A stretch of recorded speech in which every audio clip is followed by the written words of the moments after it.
Satu kasus yang saya sampai sekarang nggak bisa lupa adalah waktu itu datang seorang pasien laki-laki, masih muda usianya, tapi dia sudah dalam kondisi AIDS. Saya sebagai fungsional pernah bekerja di UGD Darmais, yaitu menemukan pasien dengan kanker payudara yang sudah masif, artinya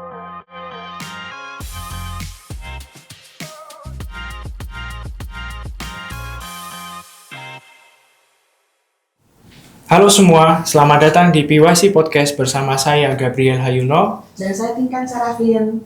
Dalam episode kali ini, topik yang diangkat adalah perempuan sebagai penggerak kesehatan. Dari semangat Hari Kartini hingga cinta seorang ibu. Perempuan seringkali mengisi peran ganda sebagai tenaga profesional dalam institusi, sekaligus sebagai pengambil keputusan utama dalam keluarga, terutama terkait kesehatan anak, orang tua, dan dirinya sendiri. Peran ini menunjukkan betapa besar pengaruh perempuan dalam menjaga meningkatkan derajat kesehatan di lingkungan mereka, yaitu lingkungan keluarga maupun komunitas yang lebih luas, inklusif dan humanis di lingkungan kerja maupun di masyarakat. Di banyak keluarga, perempuan khususnya ibu menjadi pengambil keputusan utama dalam hal kesehatan seperti pola makan, imunisasi anak, perawatan lansia, hingga pengelolaan stres dan kesejahteraan emosional keluarga. Keputusan-keputusan ini, meski terlihat sederhana, berdampak besar dalam jangka panjang terhadap kesehatan keluarga dan masyarakat. Dari keluarga yang sehat akan menghasilkan masyarakat yang sehat pula. Bulan April baru saja berlalu di mana kita memperingati Hari Kartini pada 21 April yang lalu. Bulan Mei kita memperingati Hari Pendidikan Nasional tanggal 2 Mei dan juga Hari Kebangkitan Nasional tanggal 20 Mei. Untuk berdiskusi lebih lanjut, sudah hadir bersama dengan kami dua orang Kartini masa kini dengan pendidikan yang cukup mumpuni dan menghidupi semangat kebangkitan nasional dalam ruang lingkup kerja mereka. Narasumber kita yang pertama adalah Dr. Gigi Endah Ayu Tri Wulandari sebagai KSM Gigi dan Mulut Rumah Sakit Cipto Mangunkusumo. Selamat datang, Dok. Terima kasih. Lalu juga ada Dr. Hardina Sabri Damars sebagai Koordinator Mobile Mamografi Pelatihan Sadari dan Sadanis di Yayasan Kanker Payudara Indonesia Jakarta. Selamat datang, Dok. selamat sore. Terima kasih sudah menyempatkan waktu hadir dalam podcast PYC kali ini. Ya, untuk itu langsung saja mungkin kita langsung masuk ke sesi Q&A atau tanya jawab ya. Mungkin dari saya untuk pertanyaannya adalah sebagai seorang perempuan di dunia kesehatan, apa sih tantangan terbesar yang pernah dokter hadapi dalam menjalankan peran profesional sekaligus peran sosial di masyarakat? Mungkin dimulai dari Dr. Endah terlebih dahulu. Oke. Terima kasih pertanyaannya. Jadi buat saya pribadi itu mungkin standar untuk semua wanita ya, bahwa tadi sudah disebut bahwa kita perempuan itu memegang peran ganda. Jadi selain kita harus semaksimal mungkin di pekerjaan, kita dituntut dengan outcome pekerjaan yang harus baik sekali, maksimal. Tapi di sisi lain kita harus juga maksimal di rumah gitu ya. Karena berbedanya dengan laki-laki kan, ya laki-laki pulang kerja tidur. Kalau perempuan kan nggak bisa begitu ya, gitu. Jadi ya saya tidak mengeneralisir, tapi kebanyakan begitu, gitu kan. Jadi bisa dibilang perempuan itu mungkin hampir 24 jam, hampir 24 jam gitu kan ininya, on-nya gitu loh. Jadi sebelum orang lain bangun, pasti ibu tuh udah bangun duluan, ya kan. Jadi menyiapkan semua yang ada di rumah, kemudian dia ke kantor, bekerja di bidang kesehatan yang juga harus fokusnya harus tinggi, gitu. Karena kan kita berhadapan dengan manusia juga ya, jadi nggak bisa berbeda dengan orang yang bekerjanya paperwork tuh ya. Ini kan kita harus selalu dalam kondisi moodnya baik, menghadapi orang lain kan, yang kita tahu mereka itu pasti moodnya berantakan karena sakit gitu. Iya, ketemu dokter pasti yang sakit. Iya kan, yang ketemu saya pasti yang sakit gitu. Jadi mereka moodnya tuh sudah berantakan dan kita harus bisa moodnya baik untuk bertemu mereka, memberikan pelayanan yang terbaik buat mereka. Belum lagi tuntutan-tuntutan dari corporate ya, dari rumah sakit. Itu kan sesuatu yang harus dikerjakan di sela-sela pasien atau setelah pasien saya masih harus overtime untuk menyelesaikan pekerjaan-pekerjaan yang sifatnya administratif. Lalu pulang lagi, Manajemen ya. ya betul, pulang dalam keadaan udah capek, nggak bisa dong langsung tidur. Itu mimpi gitu kan. Jadi makanya kalau perempuan itu waktu bekerjanya tuh bisa dibilang hampir 24 jam ya. Yang lain sudah tidur kan ibu pasti belakangan tidur gitu. Jadi memang beratnya adalah tadi menyeimbangkan. Jadi work life balance itu lebih berat untuk bisa dicapai oleh seorang perempuan dibanding laki-laki. Oke. Baik, mungkin Dokter Hardina bisa. Saya menambahkan dari penjelasan Dokter Eda, tantangan terberat sebagai wanita bekerja khususnya ya itu tadi bisa kita memilah-milah antara rumah dengan pekerjaan. Apabila kita tidak bisa memilah-milah antara rumah pekerjaan, itu akan berantakan semuanya. Artinya seperti yang dikatakan tadi, seorang ibu itu 24 jam harus siap segala permasalahannya, baik masalah parentingnya, pendidikan anaknya, quality time anaknya, itu harus bisa kita atur dengan baik sedemikian rupa agar di rumah baik, di pekerjaan juga baik. Karena seperti di pekerjaan pun kita juga punya banyak tuntutan yang dimana kita harus selesaikan juga dengan baik. Belum lagi masalah dengan suami. Jadi sebenarnya menurut saya perempuan yang bekerja harus komunikasi yang baik antara pasangan, quality time dengan anak, dan di pekerjaan kita harus bisa fokus juga. Jadi itu menurut saya sih. Jadi balance antara pekerjaan, rumah, dan sebagai rumah dan pekerjaan ya. Multitasking ya. Ya multitasking saya katakan, karena seorang wanita itu sebagai ibu, sebagai istri, sebagai karyawati. Apabila ini tidak bisa kita atur dengan benar, berantakan semua. Jadi kesimpulannya seorang perempuan yang bekerja harus fisik mental kuat. Terima kasih dokter atas jawabannya. Ini sungguh menarik karena perempuan, terutama perempuan yang berkarir memang menjalankan multi role sekaligus, kalau boleh kita bilang, terlebih jadi ibu, kemudian berkarir di bidang pekerjaan dan juga untuk menangani pasien-pasien yang ada. Namun kami ingin mengetahui apa sih pengalaman terberat atau terunik yang pernah dialami dalam menangani kasus pasien di rumah sakit. Mungkin dokter Endah bisa mulai bercerita tentang pengalaman terunik atau pengalaman terberatnya waktu selama jadi dokter menangani kasus. Berat dalam artian kasusnya ya? Iya. Oke. Saya ada beberapa yang teringat-ingat terus gitu ya. Yang pertama itu adalah saya kebetulan spesialisasinya penyakit mulut. Penyakit mulut itu tidak ngurusin gigi, tapi kita ngurusin segala kelainan di jaringan lunak rongga mulut, dan itu berkaitan erat dengan berbagai macam penyakit sistemiknya. Jadi termasuk saya menangani pasien-pasien HIV. Nah, satu kasus yang saya sampai sekarang nggak bisa lupa adalah waktu itu datang seorang pasien laki-laki, masih muda usianya, tapi dia sudah dalam kondisi AIDS. Dia dengan ibu dan istrinya. Ternyata istrinya tidak tahu bahwa suaminya HIV. Dia bahkan tidak tahu HIV itu apa. Jadi memang kebetulan si pria ini anak orang terpandang lah di kampungnya. Dan begitu tahu bahwa anaknya ini HIV dan buruk kondisinya, dinikahkan dengan seorang wanita dari keluarga yang kurang beruntung, yang tidak ada pendidikannya. Pokoknya dinikahin aja sama si anak ini. Jadi, dan yang saya gemes saat itu adalah si istri ini tidak boleh pakai pengaman. Maksudnya si lelakinya ini tidak boleh pakai pengaman. Dan si istri ini tidak tahu HIV itu apa, bahayanya apa.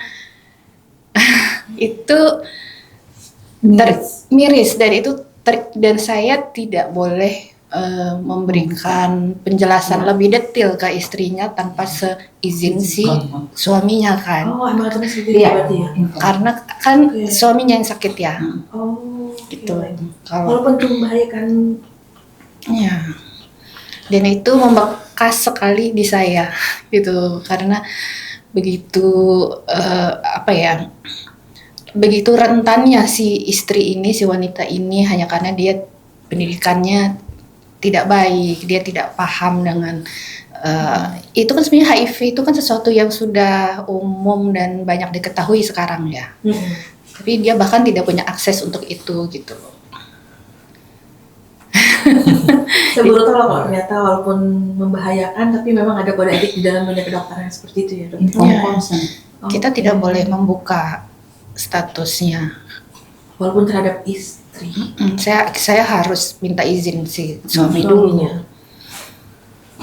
Jadi itu cukup membekas. Kemudian kasus yang lain lagi adalah pasien yang cukup berada karena dia datang ke di bukan yang reguler, yang swastanya, yang eksekutifnya. Berarti kan punya uang dong. Dia datang dengan keluhan bengkak di mulutnya. Begitu saya lihat, itu dia menggunakan gigi tiruan yang kondisi tidak baik. Tidak baiknya itu kenapa? Karena tidak sesuai dengan kaidah kedokteran. Jadi gigi tiruan yang seharusnya lepas pasang, di semen, dilem lah dengan sekitarnya sehingga tidak bisa dibersihkan, dan akhirnya dia infeksi, abses, dan itu membongkarnya setengah mati. Saya rasanya pengen ngomelin pasiennya gitu loh. Kamu kan punya uang gitu ya. Kamu datangnya ke eksekutif, berarti punya uang dong. Kenapa sih gitu? Untuk bikin gigi tiruannya nggak ke dokter gitu yang lebih paham. Sampai kejadian seperti ini baru kamu ke dokter gitu. Rasanya itu pengen ngomel, tapi kan nggak boleh ngomelin juga ya. Gitu, jadi ya itu sih.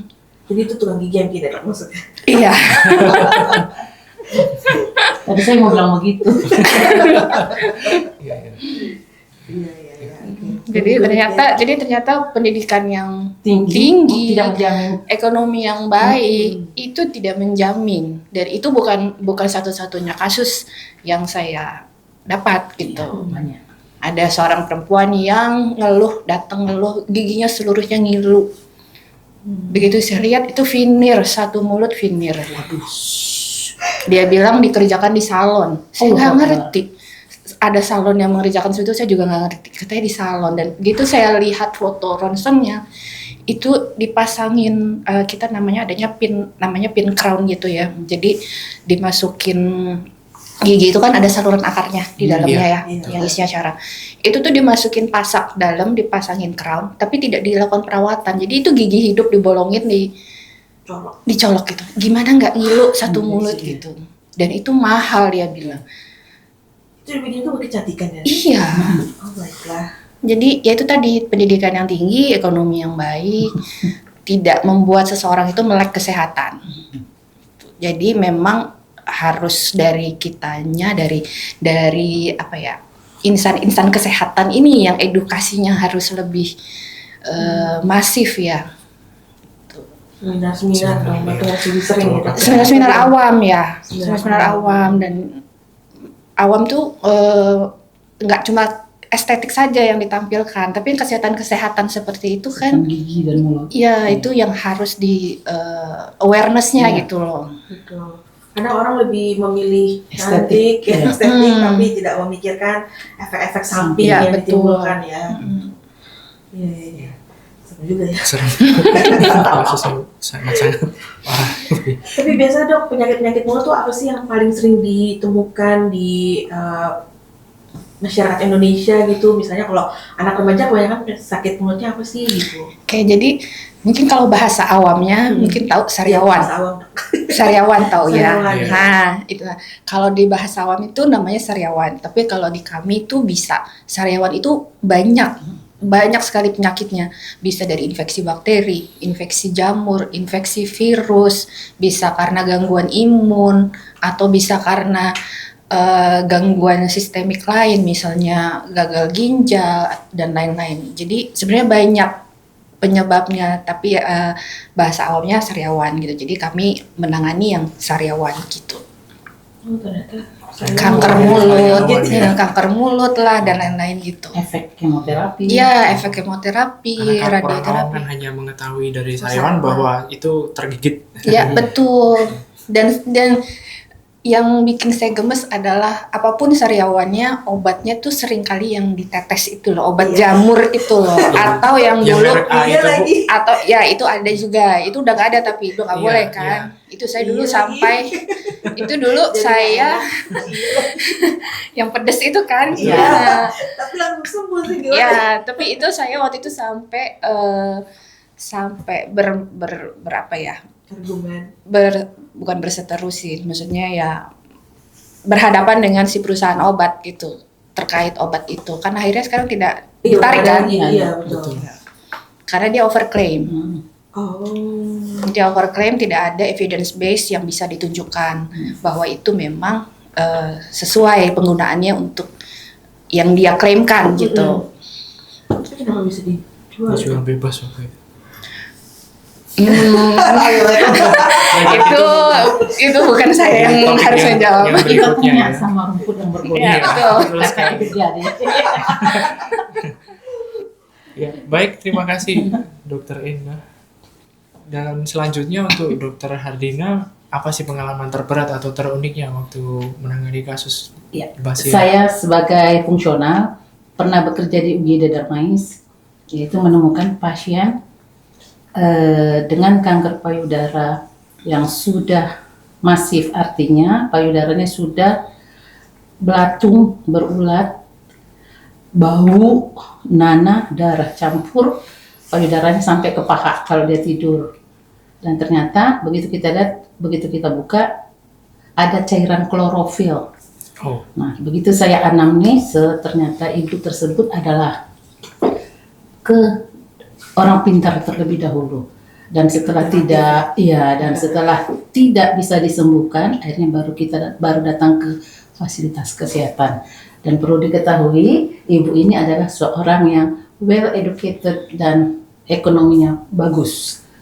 Nah, jadi menyambung kata Dokter Gigi Endang bahwa tidak menjamin well educated, ekonomi baik, peduli dengan kesehatan. Akhirnya kami di Darmais hanya melakukan palliative care karena sudah stadium lanjut.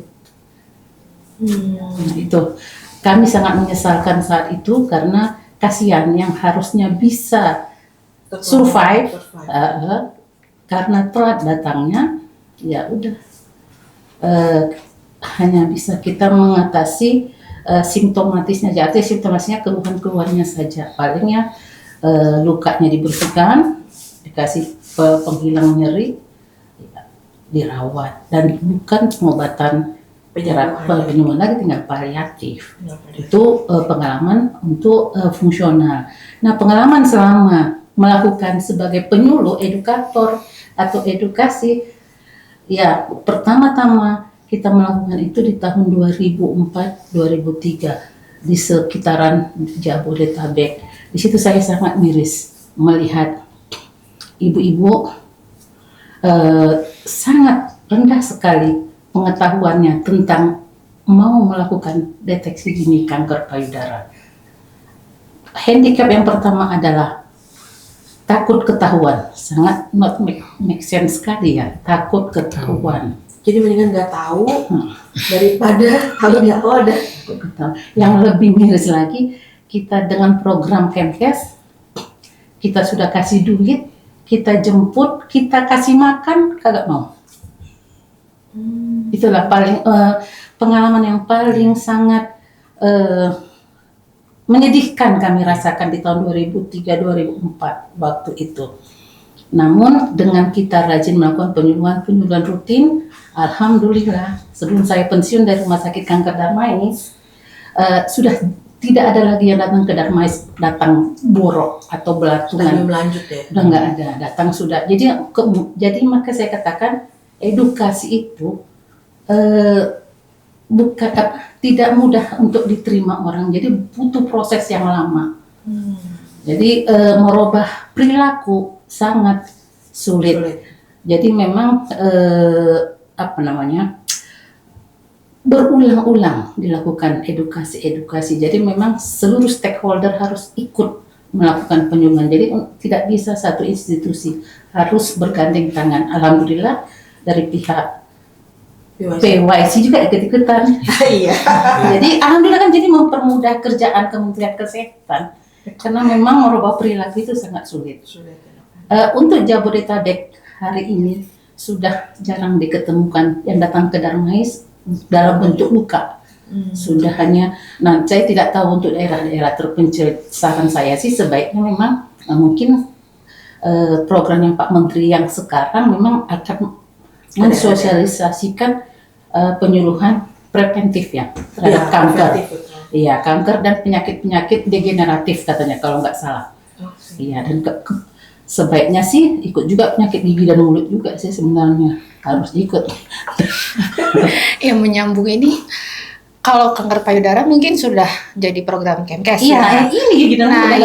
Ya benar kan seperti yang kata dokter tadi, benar itu. Itu yang belum menjadi program Kemkes itu adalah deteksi dini kanker mulut. Iya.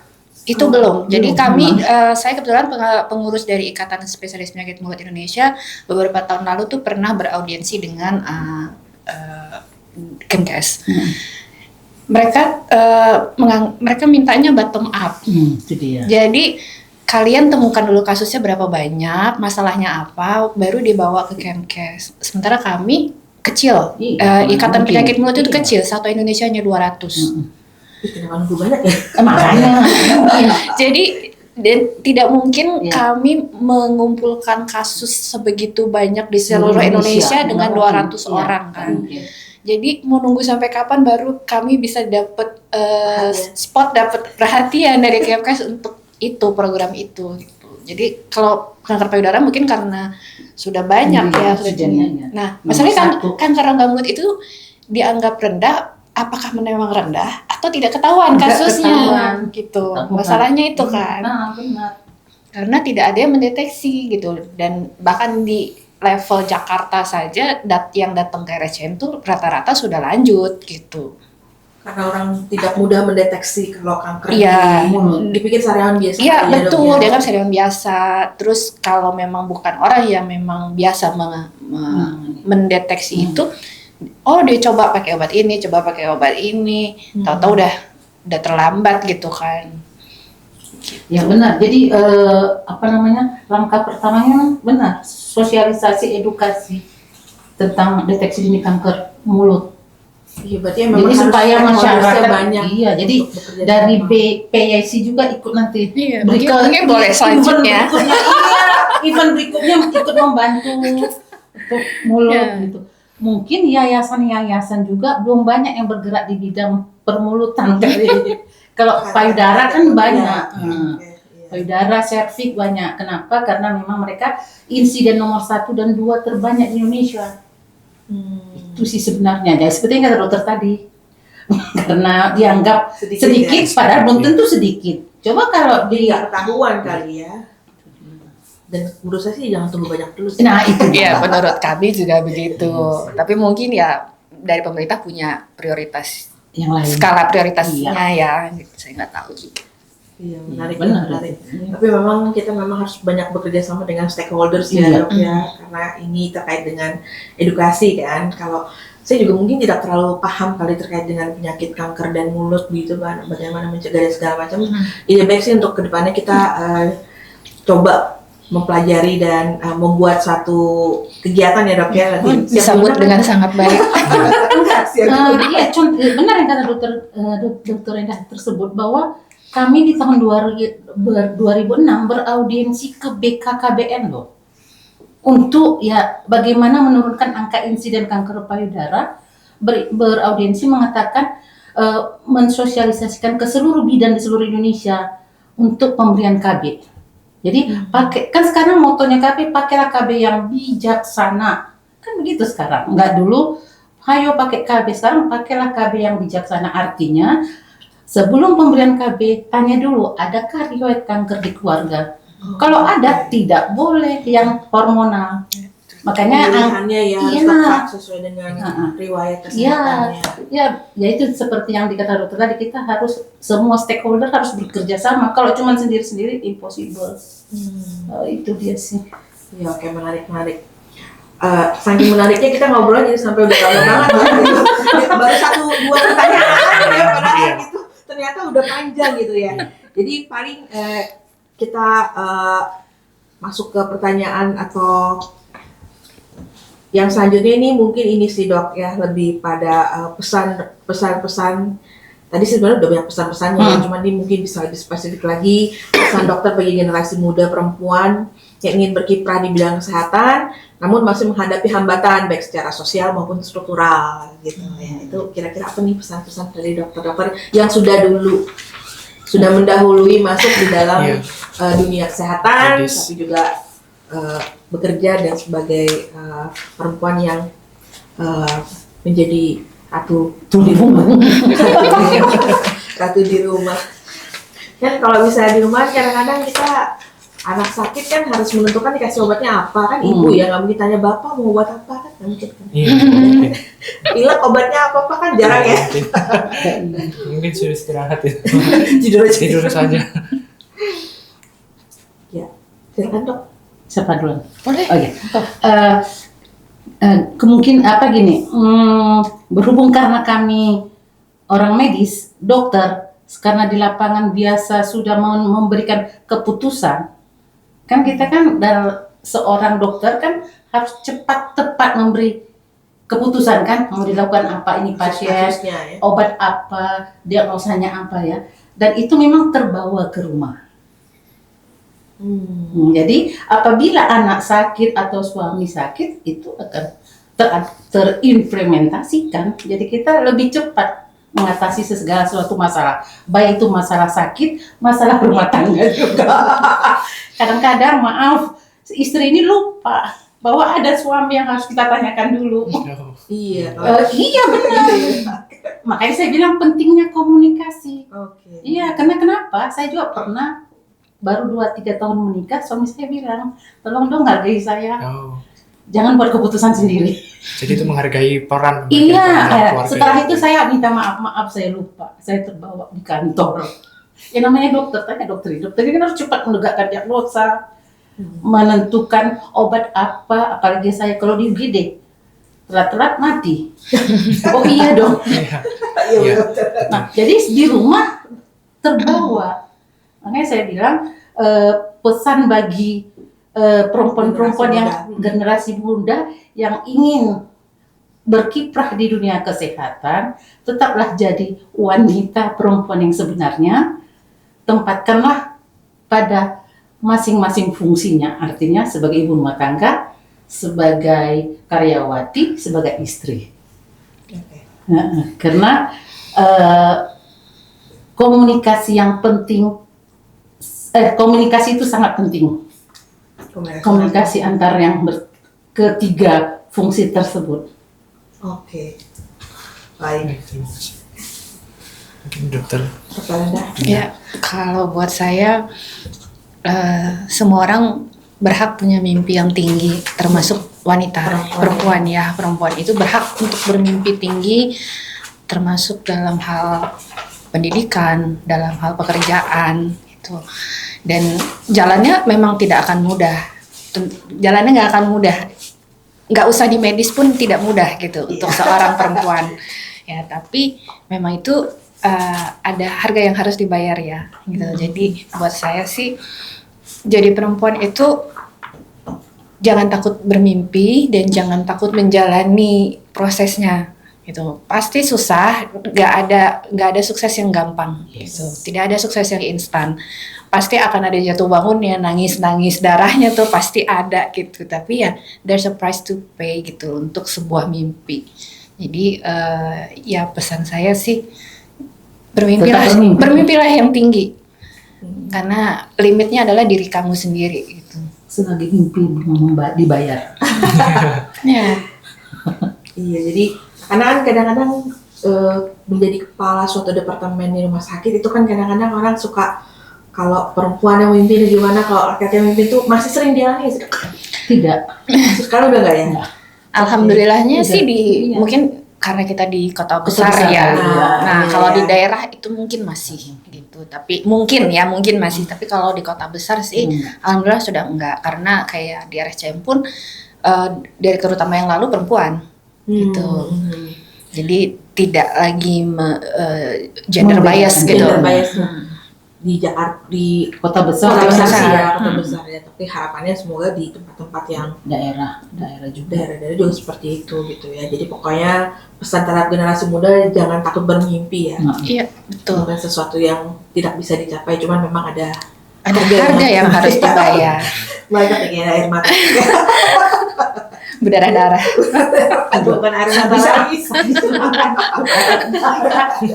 Tapi itu benar loh. Apalagi seorang dokter yang kerjanya bisa 48 jam. Ya, betul. Itu bukan 24 jam lagi. Enggak, Enggak, 48. kalau jaga IGD Kalau jaga gini 24 jam. 48 jam. Bahkan saya pernah jaga HD 36 jam. Astaga. Nah, kalau pasiennya kondisinya jelek harus ditungguin. Emang pulang. Sebentar deh saya pulang dulu kan nggak mungkin. Apakah tidak ada rotasi dokter waktu itu? Namanya Darmais. Waktu itu cuma satu-satunya saya dokter HD. Oh, begitu. Oh. Ya, ya. Waktu baru buka. Belum lagi kalau hari libur Nah, harus itu masuk masuk. gitu. Karena kan Jadi hari libur yang tuh hari apa ya dok? Dari Senin sampai Minggu. ya kalau saya sih alhamdulillah ada liburnya Oh, gitu. Tapi maksudnya untuk teman-teman yang di dokter umum, apalagi Dokter yang spesialis. ya dokter spesialis itu, saya sendiri ngalamin gitu. Lebaran hari kedua tuh harus visit pasien, itu ngalamin gitu. Ya udah biasa aja gitu. Tahun baru di rumah sakit itu udah biasa gitu. Karena kebetulan saya kan memang bidangnya memang harus begitu gitu. Oke. Banyak pasien-pasien yang sistemik gitu. Tapi jadi saya bisa memahami beratnya teman-teman yang lain gitu. Oke. Ya. Baik, mungkin itu saja dari kami ya, Mbak Endang. Iya, karena ternyata dari baru satu pertanyaan Terlalu cerewet ya narasumbernya. selamanya ternyata luar biasa.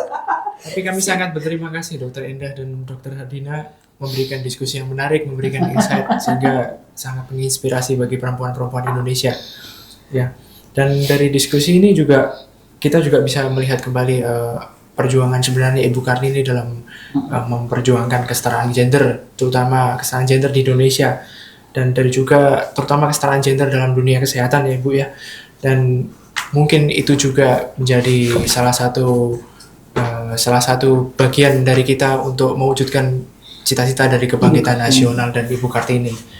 Seperti itu. Pelayanan terhadap masyarakat kan Iya. itu semangat kebangkitan nasional ya dok ya, Iya. memberikan edukasi. Jadi harapannya dokter-dokter ini pasti masyarakat tidak buta terhadap Kesehatan. masalah-masalah kesehatan gitu. Jadi terbuka, ada itu kan effort yang tadi sampai nangis darah. Luar biasa. Jadi semangat kebangkitan nasional ini tetap ada dalam diri para narasumber kita kali ini. Nah, itu dia tadi teman-teman pembahasan kita. Jangan lupa terus ikuti PYC Podcast dengan tema lainnya, dan juga ikuti sosial media PYC. Ada berbagai macam sosial media kita, ada Instagram, ada X, ada Facebook, ada YouTube. Terima kasih sudah mendengarkan hingga akhir. Sampai jumpa di episode kita selanjutnya. Selamat sore. Selamat sore. Masalah.